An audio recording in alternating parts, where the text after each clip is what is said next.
All right, everybody, welcome back. Today we're going to be talking about relativity, or more specifically, relative velocity. This is a topic that I find really interesting and fascinating, I guess, because there's a lot of things to think about conceptually, and it really gets your brain thinking in many ways, at least mine. Some people like that, some people definitely don't, but anyway, here we go. So, relativity, the dependence of various physical phenomena or relative motion of the observer and the observed objects. Motion appears differently depending on your frame of reference. So, I want to just more clarify this thing or highlight this thing. Motion appears differently depending on your frame of reference. So, something can look like it could be going fast or slow or not moving depending on your frame of reference. Now, let me see what, and maybe a way that I'm going to start out with this is if we're looking, maybe look at your desk, look at your pencil or your pen. Probably from your point of view, it's not moving. It's not moving at all. However, if you were to do a different point of view, let's say you're looking from outer space and you're looking at your pen or paper, your pen is moving. It's actually moving at around 1,000 miles an hour because that's how fast the Earth is spinning. So, depending on how you're looking at something, the motion of it is different. Okay, so that can be mind boggling, but anyway, let's talk about some examples of this. So, a truck is driving 40 miles per hour to the left. Okay, so this is going 40 miles per hour. In the back of the truck, there is a cannon that is directed to the right. If the cannon shoots out a cannonball at 40 miles per hour to the right, how will it look like to a person observing the truck? So this is shooting this out. So how is this going to look like? And I could even give some multiple options. So is it going to look like it's going to the right really fast or really slow? Is it going to look like it's going to the left to this observer? Or is it going to look like it's not moving and it just falls straight down? Okay. You can think about that.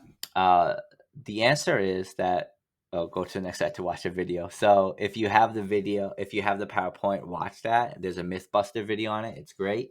But what's going to happen is it's just going to go straight down. These vector velocities, they cancel out with each other. And if a person watching this from his point of view, it's going to look like it gets shot out from this way. But the observer's point of view is just going to see it go straight down. Okay. And watch that video if you can, that Mythbuster video, and it's a pretty cool one. Okay. If a train is moving at 50 miles per hour and a person throws a ball inside the train at 5 miles per hour in the same direction that the train is moving, how fast will the ball appear to be moving by someone outside of the train? I'd very much pause this and try to think about all of these problems on your own. But anyway, I'm just going to go through them because it's really important to think for this part of the chapter. Okay, so we have a train here. Maybe I should have drawn this a little bit bigger. Okay, we have a train, and then it's going 50 miles an hour. And we have a person here throwing a ball 5 miles an hour. So someone outside of the drain who's not moving at all or just on Earth is looking at this. How fast does he see it? Well, we can see that the ball is moving with the train. So it's going to be moving. It's going to be look like it's going to be moving at 50 plus 5, so 55 miles an hour. Okay. And I want to say something else. So, for example, if somebody is in this train, let's say the observer is inside the train, when you're inside the train, it doesn't really look like things are moving. Like if you're on an airplane, it doesn't really look like you're moving or feel like you're moving.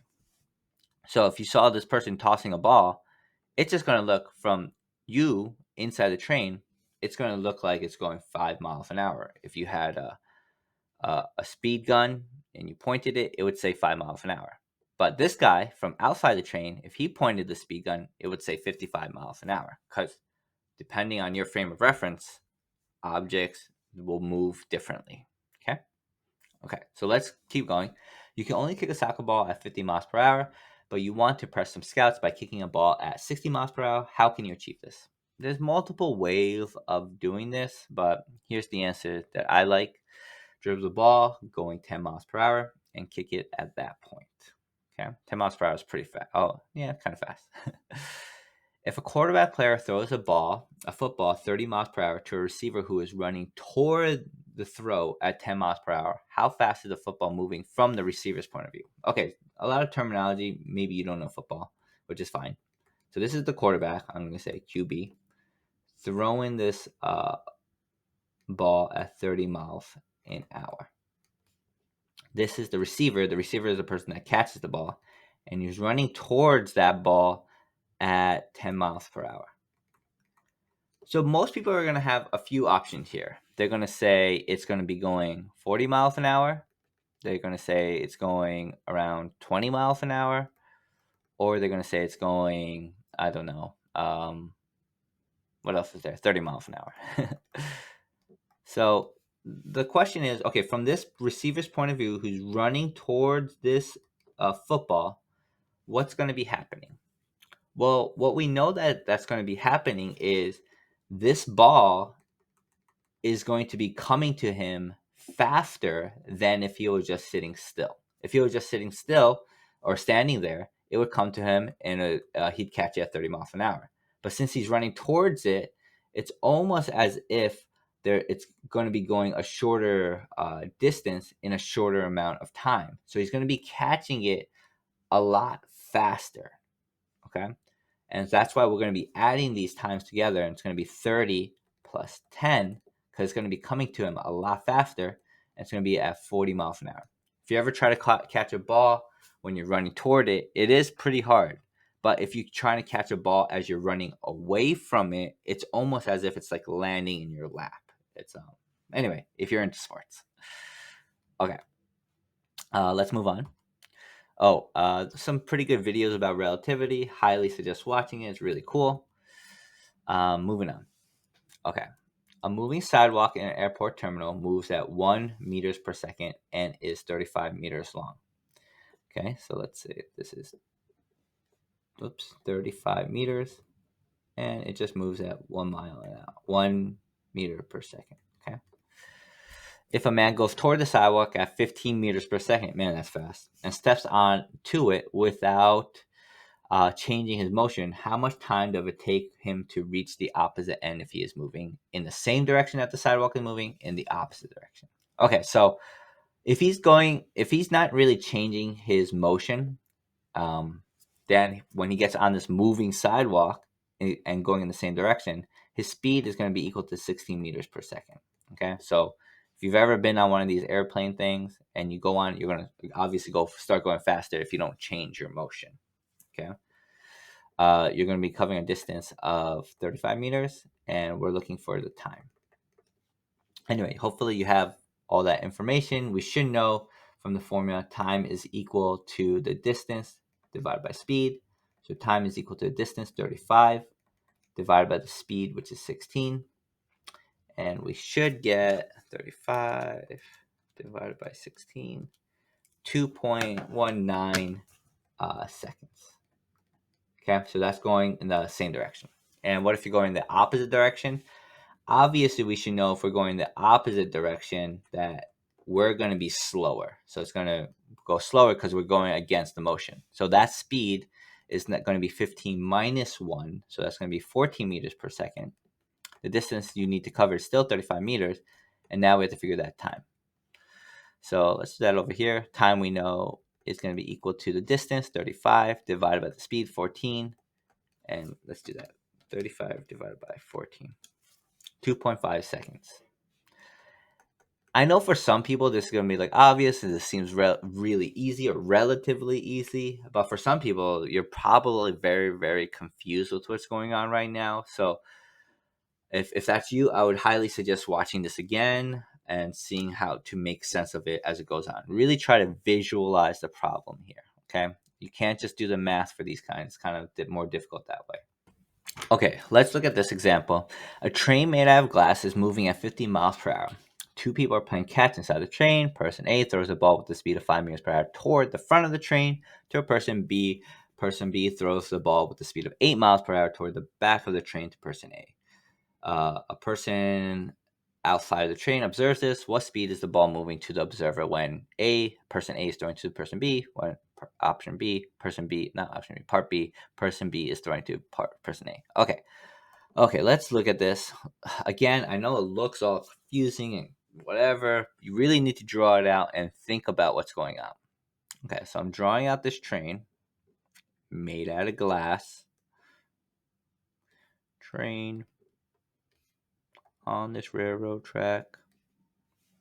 And let's draw some up here. Okay, so there's a person outside, not on the train, looking at this, and we're looking at how fast the ball is going. Okay, so first of all, there's person A. Let's just look at person A right now. He's throwing this ball to person B. Okay, this train is going at 50 miles an hour.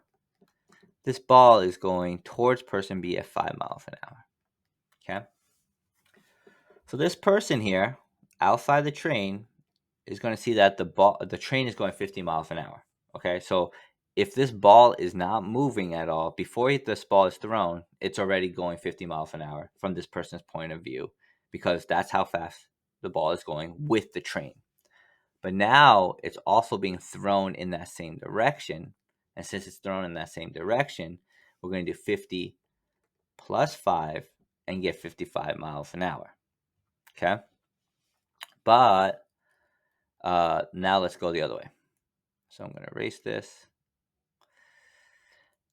So now we have person B throwing the ball back at person A, and it's going a little faster, 8 miles an hour. Okay. What we should know is, again, if this ball was not moving, if person B were just holding it, it's going to be going 50 miles an hour with the train. But now it's being thrown, but it's being thrown the other way. So to figure that out, we're just going to be doing 50 minus 8, and we're going to get 42 miles per hour. And this should make sense because, again, like that video showed, if he threw this at 50 miles an hour the other way, it's going to be canceled out. It's just going to be 0. So we're just subtracting it when it's going in those opposite directions like that. Okay. Let's look at this. A railroad flat car is traveling to the right at a speed of 13 meters per second relative to an observer standing on the ground. Someone is riding a motor scooter on the flat car. A, how fast is the scooter traveling on the flat car if the observer sees it moving at 18 meters per second to the right? Okay, so this flat car here, it's hard to draw, but it's going 13 meters per second relative to the Earth. So if this motorcycle wasn't moving, it's just going 13 meters per second. That's what the observer sees. But this guy is moving, and that's why the observer sees him moving at 18 meters per second. And you know what? I'm going to do some change of colors because this is sounding crazy and confusing.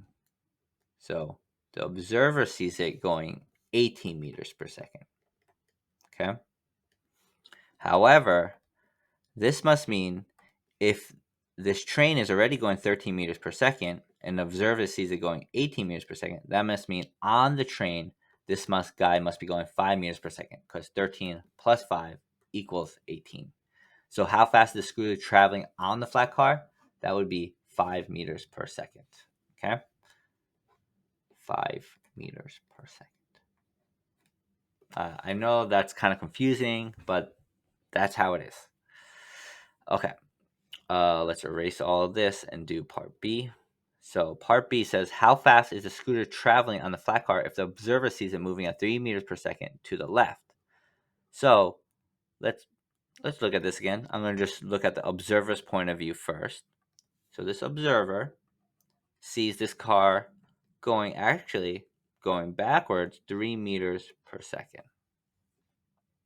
And what we know, not exactly from the observer's point of view, but that this cart is going 13 meters per second.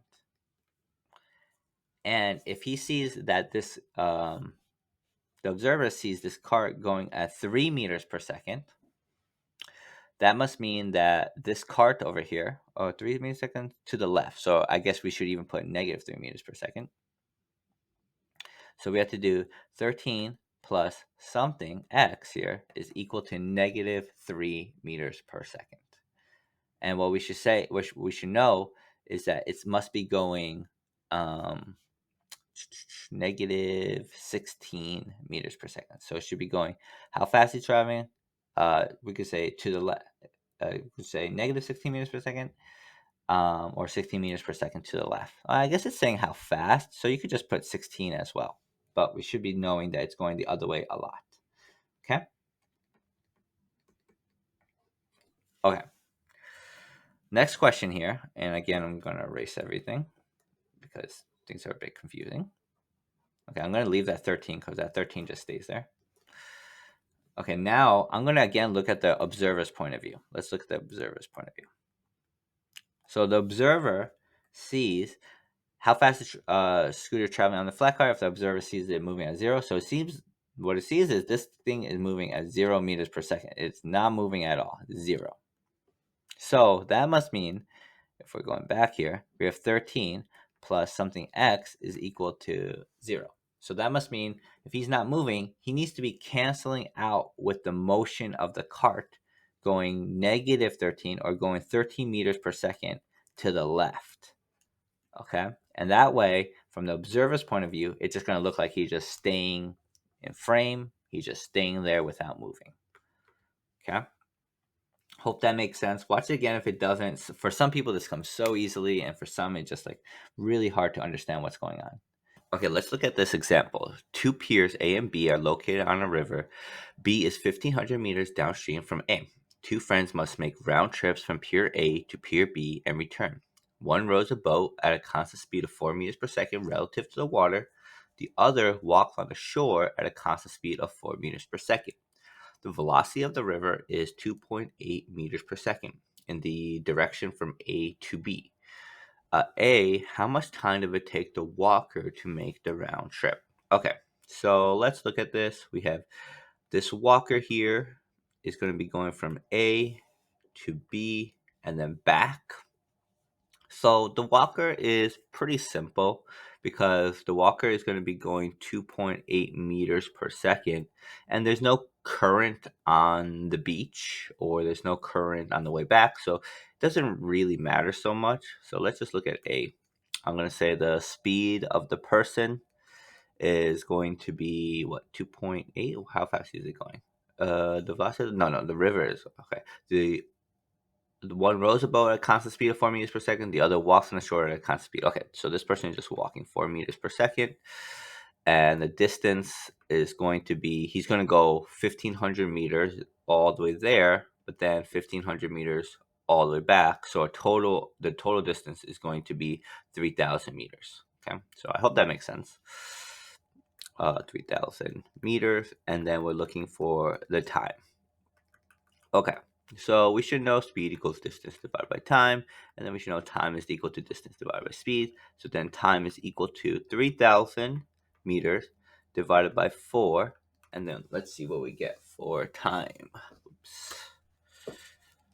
Okay, time 3,000 divided by 4 is 750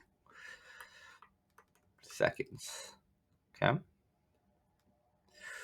great. But now we did that, let's try to figure out what B will be. I'm going to use a different color for this. So B is how much time does it take the rower to make the speed? And, you could maybe just originally think about it. So this boat is going 4 meters per second relative to the water, but there's a current that's going to be pushing it forward at 2.8 meters per second. And then when the boat starts going back, it's going to be pushing it back 2.8 meters per second. So maybe I'll let you think. Do you think it's going to be the same time because it kind of cancels out? Do you think it's going to be slower, the boat, or do you think it's going to be faster? And we're just going to do the math to make sure. So what I'm going to do is first, I'm just going to calculate with current. So I'm just going to do with current. And then I should know that with the current, we have the speed of the boat is equal to 4 meters per second plus the 2.8 because the current's going to be pushing it. So it's going to be 6.8 meters per second. The distance it's going to be traveling with the current is 1,500 meters, and the time it takes to get to the current, I'm going to call this T1, is what we're looking for first. So again, the time formula is equal to distance divided by speed. So time, I'm going to say T1, sorry. T1 is 1,500 divided by 6.8, and then we get, let's see, 220.59 seconds. So it seems like, okay. And we expected that to be a lot faster than the 750. However, that's only one way. I want you to think when it goes against the current, will the time be more or less?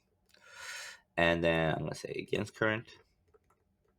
And obviously, we should be able to guess, maybe I shouldn't say obviously, but we should be able to guess that its speed will be slower, so it'll take more time. So the speed will be 4, but instead of plus this time, since it's going against the current, it'll be going a lot slower. So I'm going to do 4 minus 2.8. And then what do we get? We get 1.2 meters per second. And the distance it goes against the current to get back to point A is 1,500 meters.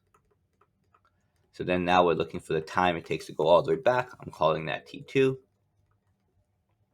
And we know the formula for time is equal to distance divided by speed. T2 is equal to 1,500 divided by 1.2. And let's see what we get. 1,250 seconds. And so what we can see is the total time it takes to go all the way there and then all the way back for the boat is going to be equal to T1 plus T2, which is 220.59 plus 1,250. And this is going to equal, 220.59 plus, we're going to get equal to 1470.59 seconds. Okay. And maybe you're like, what? Why doesn't it cancel out and everything like that? And I guess what I want you to think about is, yeah, even though it's going faster one way and slower the other, what we should know is that, let me use this other country. When it is going slower on the way back for 1,500 meters, it's going to take a lot longer of a time going. So, if you could imagine, if it's like if it went like the same speed as the water, it'll never be able to reach the other side. So, anyway, I hope that makes sense. Moving on. All right, guys, let's look at this example here. You, car one, are driving with the speed of 40 miles an hour relative to the Earth. Okay, so you, meaning this car right here, that's where you're going, 40 miles per hour north. Great. The car next to you, car two, I'm going to call this car two, is traveling with the speed of 25 miles an hour relative to the Earth. 25. Lastly, the truck in the opposite lane is traveling with the speed of, call this truck, 30 miles per hour relative to the Earth. Okay. From your point of view, and remember, you are car one, what is the velocity of car two in the truck? Okay, so if you watch the last video, this will definitely help a lot. But in summary, and probably in your real life experience, you've probably noticed, like, when you're driving on the highway, whether you're going 100 miles an hour, 40 miles an hour, 60 miles an hour, if the car next to you is traveling at a similar speed, it looks like, from your perspective, that the car is barely moving because you're going at the same rate. It just looks like it's not really moving that much. However, if you look at the opposite side, like the truck in this scenario, then it's going to be looking like those cars that are coming towards you look like they're going super, super, super fast.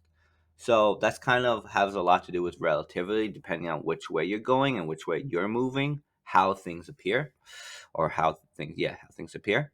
So let's look at this. So you, car one, are looking at car two here. And since you guys are going in the same direction, you're going to be kind of subtracting your velocities from each other. So when car one passes car two, it's just going to be looking like what is the velocity of car two. it's going to be looking like this car is actually going to be moving backwards over here. So it's going to be looking like it's going to be moving backwards. Okay. And it's going to be looking like it's going backwards from your point of view. And it's going to be like this. It's going to be like 25 minus 40. It's going to look like it's going backwards 15 miles an hour. Okay. And you'll notice that if you're ever driving and you're driving faster than somebody next to you, the car looks like it's moving backwards as you're going forward. Okay. And that's car 2. Next, for the truck, we have the truck is going 30 meters per second south or down. So maybe I'll put that negative, and then you're going up. So then it's going to be like adding with each other. So let me erase this. So you're adding this 30 plus 40. So it's going to be looking like it's coming really, really fast. And if you ever notice, the cars on the other side look like they're going really fast. So you're adding both of them. And you should know that it's going to look like the truck is going really fast going down this way. So I'm going to call that negative 70 miles an hour. Okay. Now let's look at, I'm going to call this truck, part B. So part B, from the truck's point of view, what is the velocity of car 1 and car 2? So we should know from the truck's point of view here, it's going to be looking like both of these cars are going against it. So they're both going to be looking a lot faster. So for car 1, it's just going to be that 30 plus 40 again. And it's going to look like it's going to be zooming past it, going really fast, going up this way. So it's going to look like it's going positive 70 miles an hour. And then car 2 is just, again, same thing, 30 plus 25. And it's going to be looking like it's going really fast, upwards 55 miles an hour.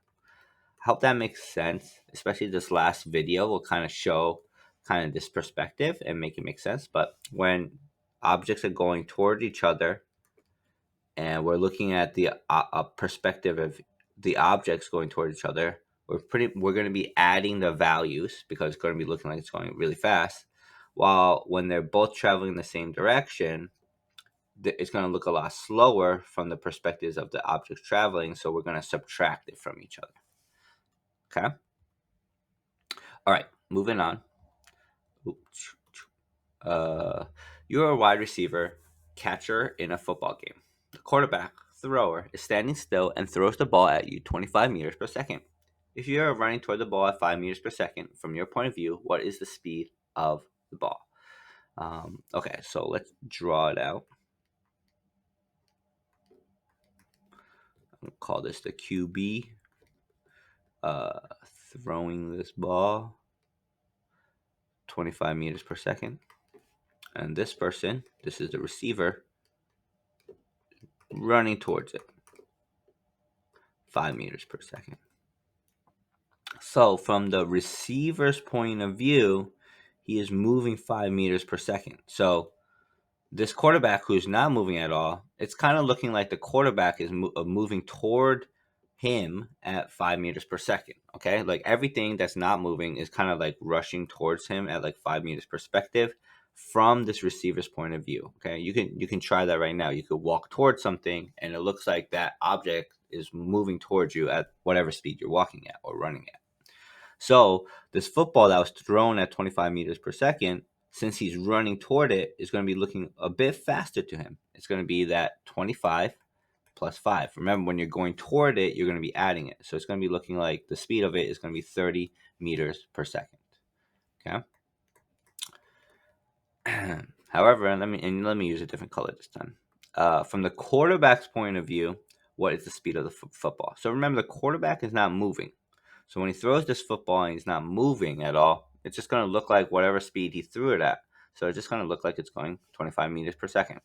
Okay. All right, moving on. A mosquito is trying to hover over you and wait for the perfect opportunity for a tasty snack.